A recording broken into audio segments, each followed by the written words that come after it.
That was interesting. I don't know what in the world happened there. That was really odd.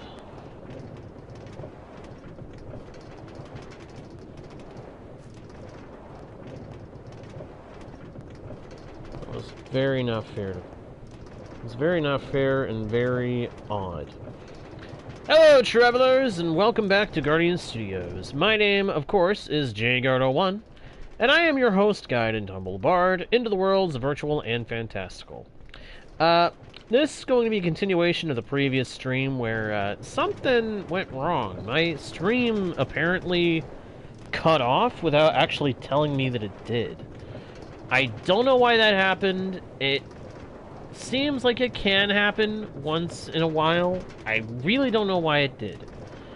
But I'm back, and we are ready to keep going and keep having fun riding on the rails over to Winter Harbor to pick up some lanterns for our build back in the Oasis desert. Hopefully we don't have any more technical difficulties. We shouldn't. I don't predict that we will, but then my predictions aren't worth nothing, so I cannot see the future. I know not what the future may hold. I only know what I hope for it to hold. And what I hope for it to hold is us being able to continue the stream uninterrupted. Is there anything else I can sing? I've already sung Wellerman. Yeah, I saw that you said that, Steve. I saw that you said that. Welcome back, by the way. Is there another song that I can sing? I'm trying to think. I just did Wellerman. I don't think there's any other songs that I can sing without risking the issues.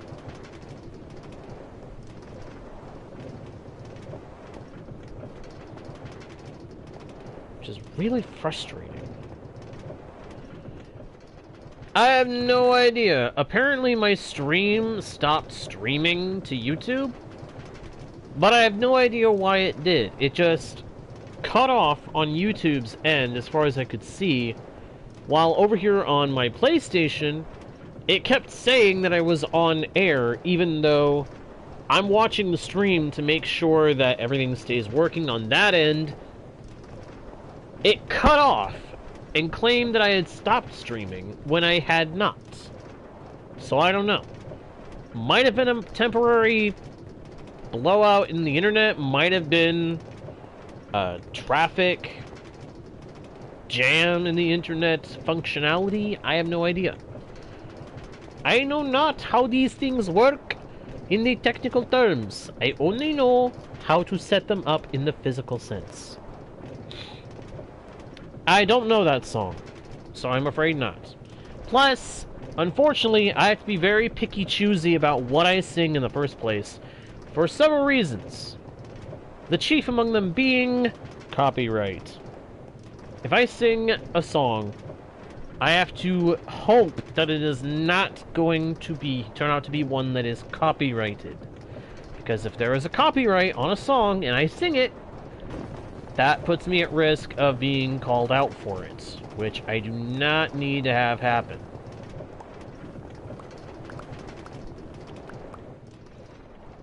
Because if that happens, that could be potential problems for my channel. Make it hard for me to keep the channel going. I don't want that.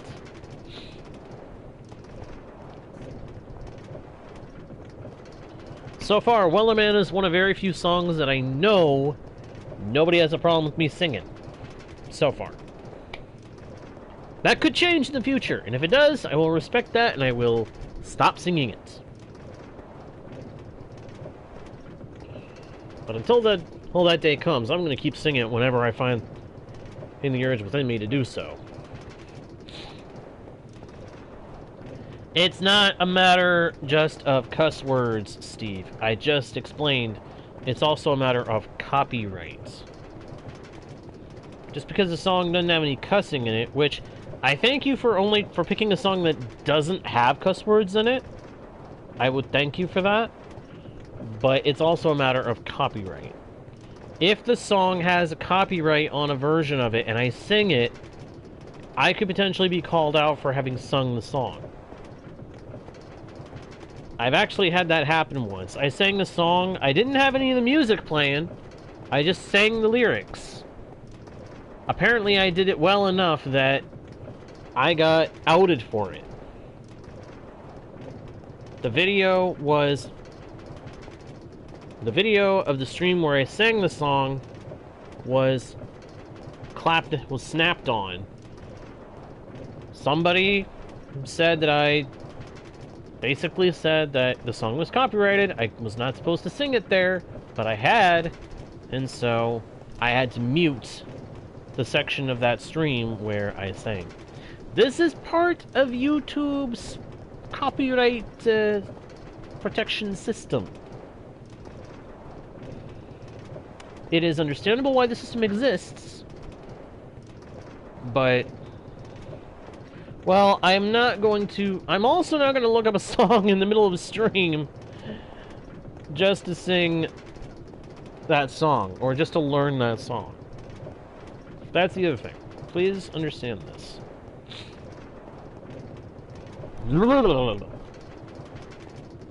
Oh, sorry. Got a little shiver up my back there for a second.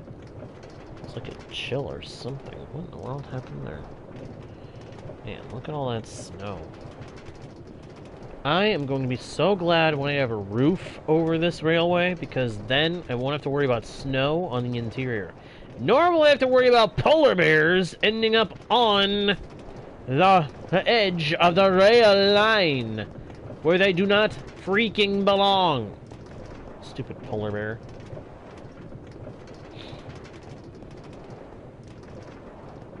I see.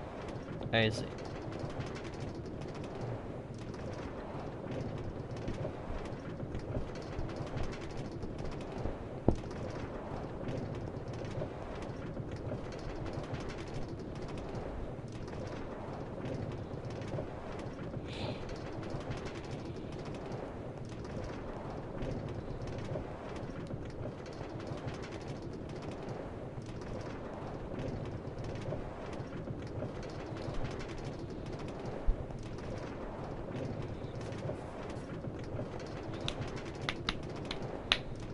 Shouldn't be much longer before we get to where we need to go. I'm gonna have to move that chest up into the air. I've been trying to make sure the chests along this railway are on that side and up at the third block along that line there, so that when I go to put powered rails in for the fast travel or the faster rail line, or at least the cargo travel line, I will be able to break those chests and then snag them, so to speak. Not right now, Steve. Not right now.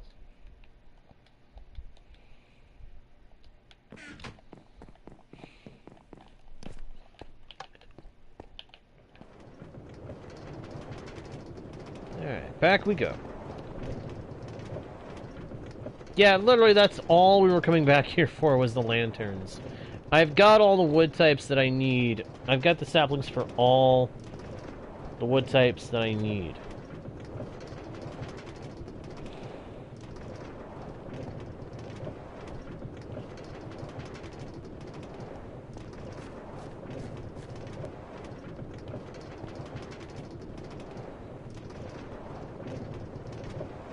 What's in that chest? Dirt and snow. Yeah, I'm gonna say no. Because, like I said, I'm not going to be able to learn the song right now.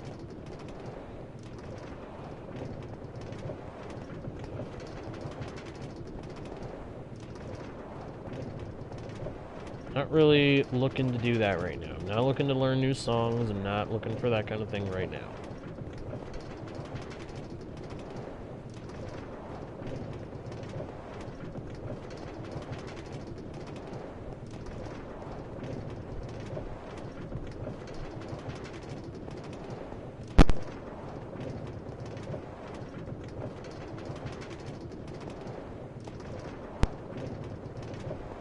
Out of the way, polar bear. What in the world? Wait, it was my... Did my mic disconnect? Huh. That's irritating. Oh well. That happens now and then. Huh, another one with a bunch of dirt.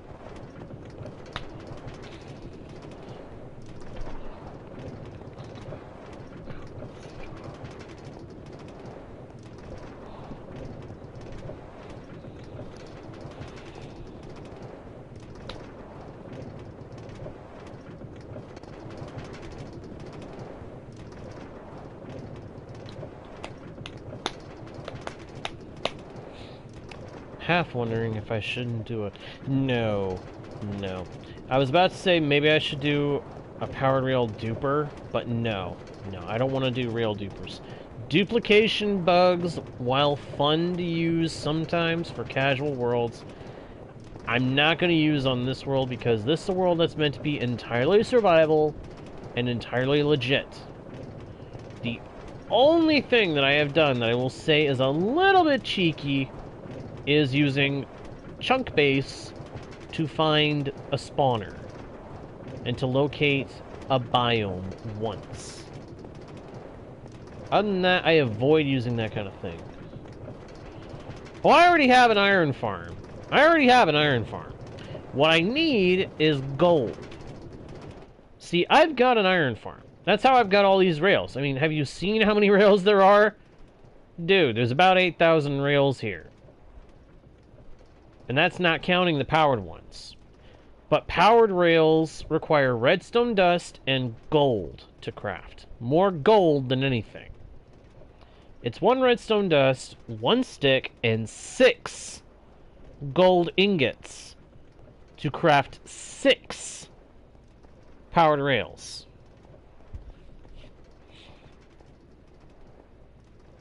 Which, that's a pain in the neck because by comparison, if you make just regular rails, it's 6 iron ingots and 1 stick. Gets you 16. Like, what? It's like, huh? Why does one give you more than the other? What in the world? What, is the gold that hard to make stretch?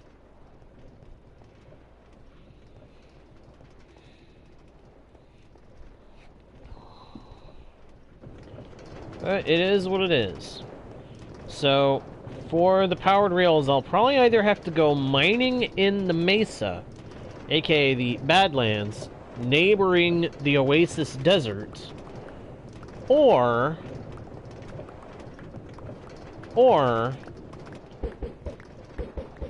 I may have to go to the Nether and, as you suggested, farm piglins, which that's a pain in the neck in and of itself.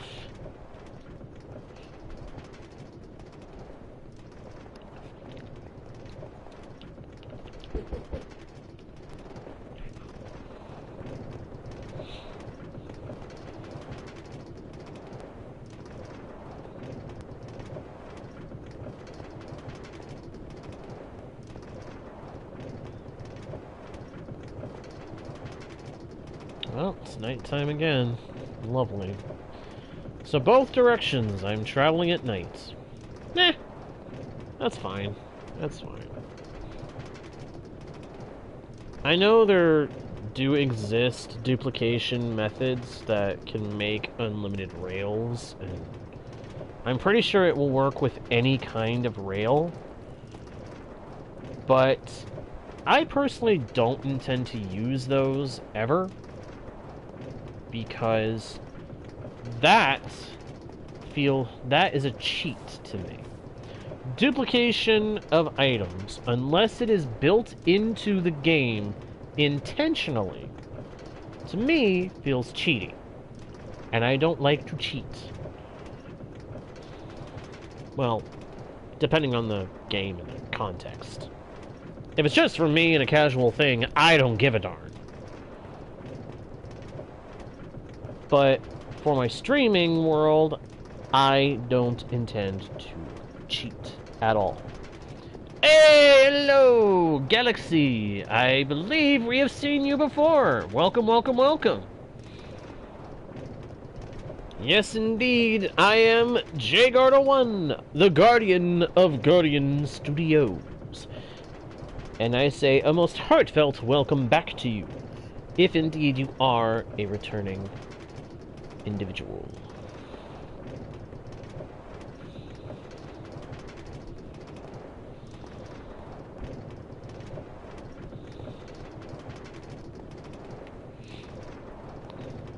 So, I really wish that we could build piglin farms the way that the Java Edition can do. If you ever look on Java Edition, most piglin farms are made in the Nether.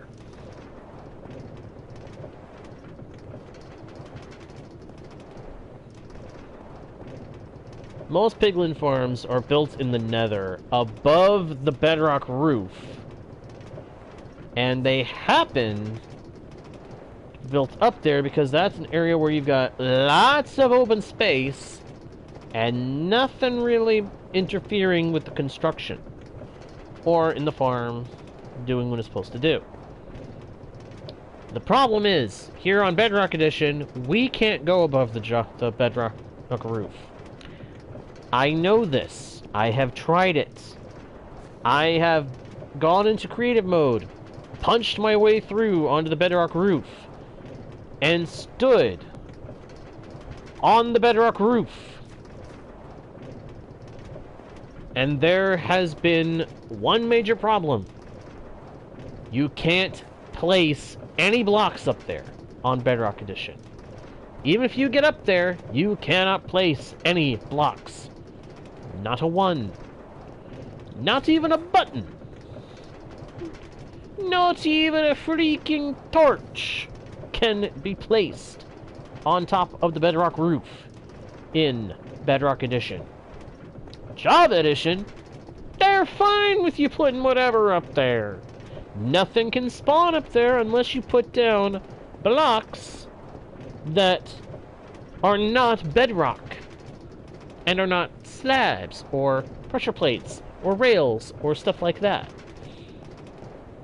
The moment you put down full blocks, it's no holds barred. Something's gonna spawn there at some point, long as the block's there. And that is how Java Edition players end up having super efficient gold farms, utilizing zombie piglins or piglins.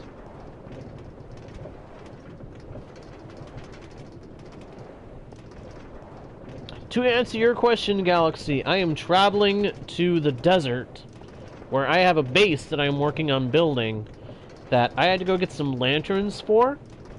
I picked up the lanterns, now I'm traveling back to that base so I can put them in place. That's interesting, Steve.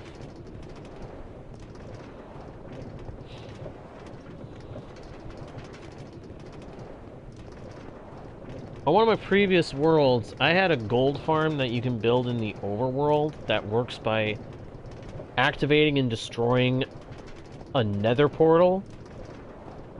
Basically, it would activate a nether portal, a big nether portal, and then break it, and it would keep doing that, back and forth and back and forth and back and forth, on and off, on and off, on and off.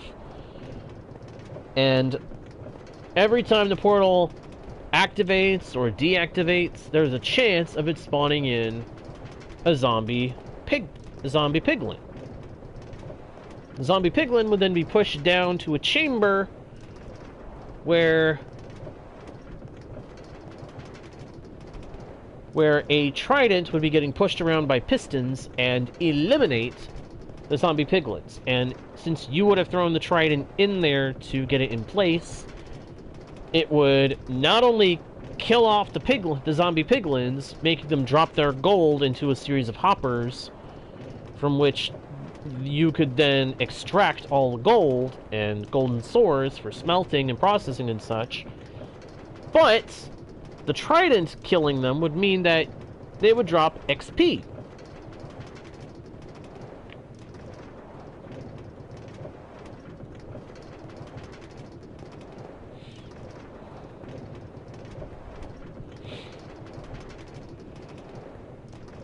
And then all that XP, the farm was basically a gold and XP farm.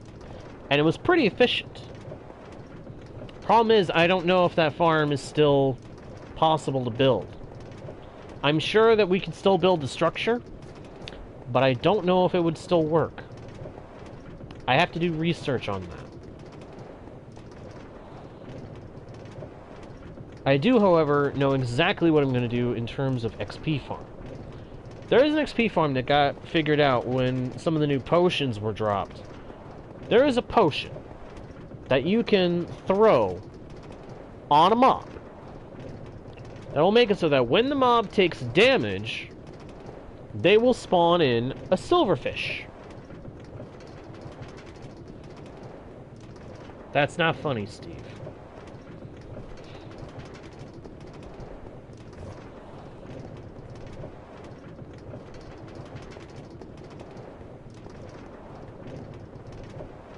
So you splash a mob with this potion, they take damage, spawns in a silverfish.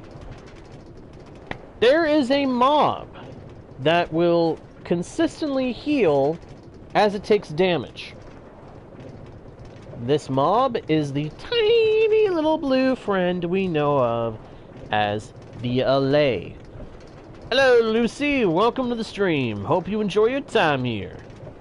If you're a new viewer, understand please that we are a family-friendly channel. You are welcome to hang out if you want to. Oh wait, no, you're a returning viewer, I think. I understand that, Steve. I understand that. Some jokes just need to not be said.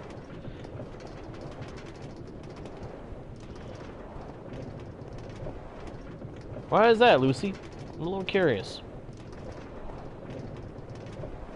I am still going to continue talking about this farm that I found out about. So, the idea of the farm is you put a bunch of allays in a one-block space that they can't get out of. And then once they are in there, you fill that one-block space with water, splash them with a potion that makes them spawn silverfish when they...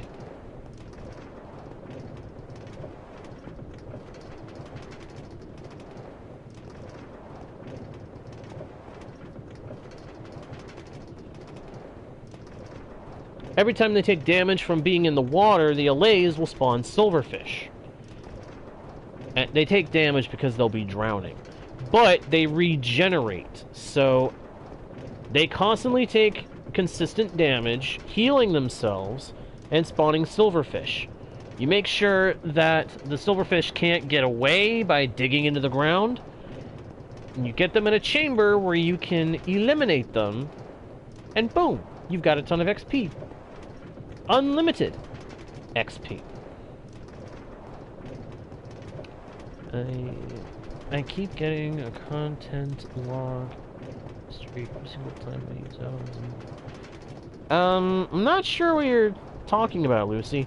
Are you talking about,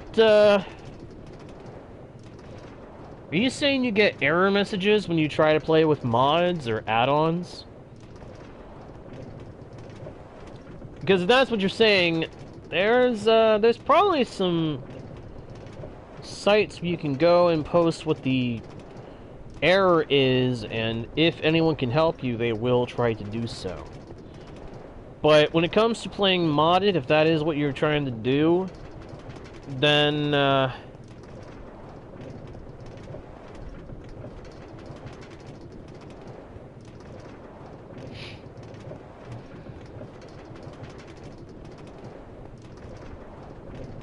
see ya, Galaxy! Thanks for tuning in. So, when it comes to working with mods, it's often going to be a matter of you want to use the right mod launcher, the right mod loader to be able to do all that stuff. There's a couple of different sites where you can get mods for Minecraft. One of the most well-known and popular being CurseForge.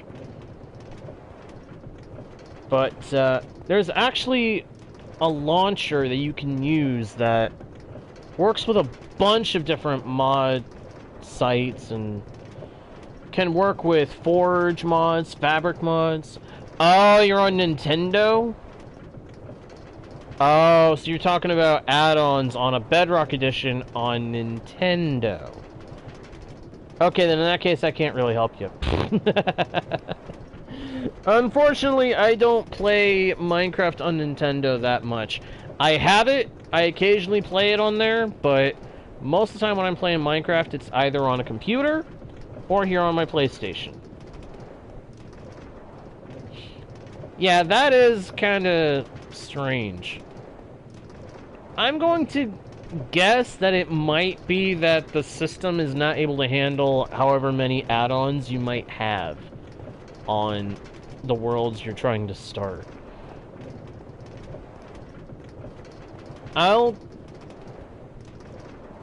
Yeah, at least it works with normal worlds. That is very much a solid truth. As long as it works with normal worlds, then at least you've got something. I would suggest sticking to normal worlds and or very small numbers of add-ons. Add-ons that are simple are the simpler add-ons are probably your best option. Because it is my experience that Bedrock on Nintendo is not the stablest of versions. It's got room for improvement, let's say that. That's why the one thing I hope that Switch 2 does if they get Minecraft is that they improve on where the Switch falls short on Minecraft, because then more people can play Minecraft and actually play it comfortably, if you understand what I mean. Because, yeah, unfortunately, I would have to say that the Nintendo connection to Bedrock Edition is not the most stable. No, Steve, I don't even know how I would pronounce that.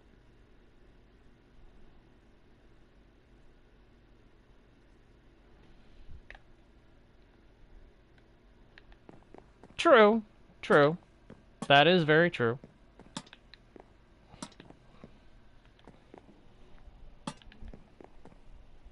But, yeah, when it comes to Minecraft, I think the Nintendo connection is a bit, underpowered.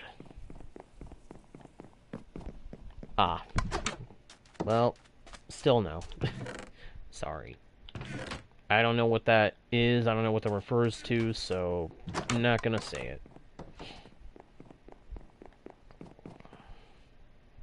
I try to speak only of the things I know, if I can. With some occasional exceptions. Oh wow, we got a bunch of saplings, we got some sticks, we got some stuff to pick up real quick. Goody, goody, goody. Goody, goody, goody. Grab that stuff and put it away so it's out of the way. Yeah, I probably didn't need to put it in there, but whatever. Alright, I want to swap out for this, because I want to put a kind of a frame above the door with a lantern. And I want to do that on all the doors leading inside of the house.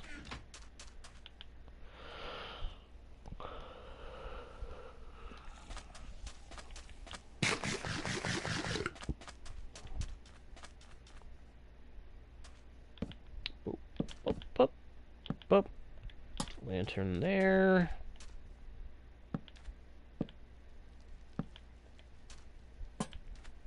There we go. Lanterns all around. Now the only thing left would be the upstairs.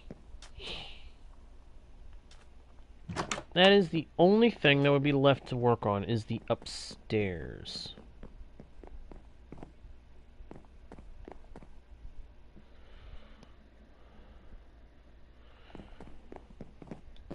Unfortunately, I'm afraid it's gonna have to wait. Yeah, I'm afraid it's gonna have to wait for the time being. But that in and of itself is a nice little addition, don't you think? I mean, look at that. Look at that. You can see the lanterns inside. Now I definitely have light at my doors to make it so I can get in safely. Let's go ahead and real quick and remove these torches. No need for these to be all over the place if we've got lanterns to provide us with light now.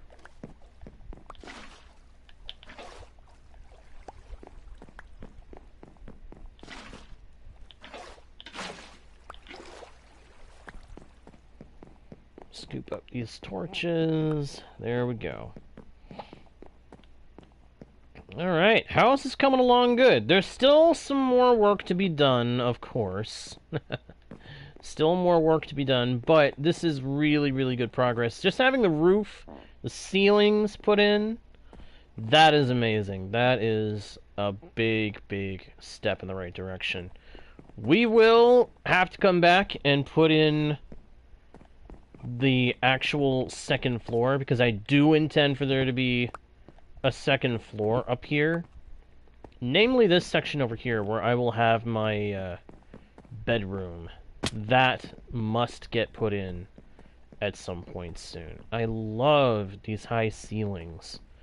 Do you guys like them? Because I do. I like to do high ceilings like this in some of my builds, so that you feel like you can actually... You have to jump to hit the ceiling, you know? It's a weird thing, but it's a little detail that I like to make sure is present in some of my builds.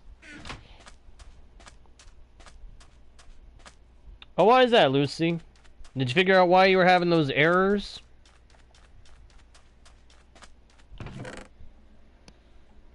Yep.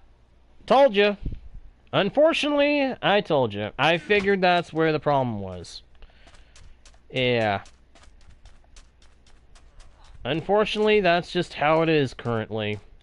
I have a feeling they're going to try to fix that with the next system, but I wouldn't count on it. I wouldn't count on it.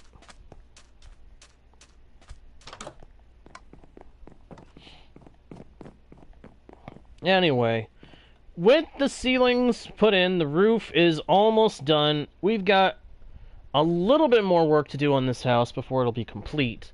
But for right now, I'm going to go ahead and say thank you everybody so much for watching.